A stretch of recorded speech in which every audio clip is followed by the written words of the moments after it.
கடல் அலைகள் தாலாட்டும் பாம்பனில் மீனவ குடும்பத்தில் பிறந்த ஆம்ஸ்ட்ராங் பெர்னாண்டோ தான் தொடங்கிய நேசக்கரங்கள் அறக்கட்டளையின் ஓர் அங்கமாக கடலோசை 90.4 பண்பலையை நடத்தி வருகிறார்.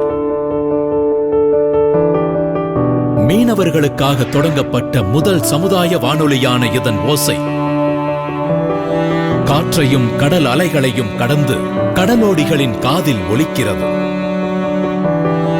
கடலில் நிலவும் தட்பவெப்பநிலை காற்றின் வேகம் அதிகபட்சமா 30 கிலோமீட்டர் வேகத்திலையும் குறைந்தபட்சமா 17 கிலோமீட்டர் வேகத்திலையும் வடகிழக்கு பகுதியில இருந்து வீசுறதுனால மீனவர்கள் கடலுக்கு போகும்போது பார்த்து போங்க. புயல் எச்சரிக்கை ஆகியவற்றுடன் குழந்தைகள் பாதுகாப்பு, பெண்கள் முன்னேற்றம், வேலைவாய்ப்பு, மீன் விலை நிலவரம் போன்ற தகவல்களையும் ஒலிபரப்பி வரும் பயனுள்ள இந்த பண்பலையை நடத்தும் அலைகளின் மைந்தன் ஆம்ஸ்ட்ராங் பெர்னாண்டோவை 2019 ஆண்டின் டாப் 10 இளைஞராக முன்னிறுத்தி முடிசூட்டுகிறது ஆனந்த விகடன்.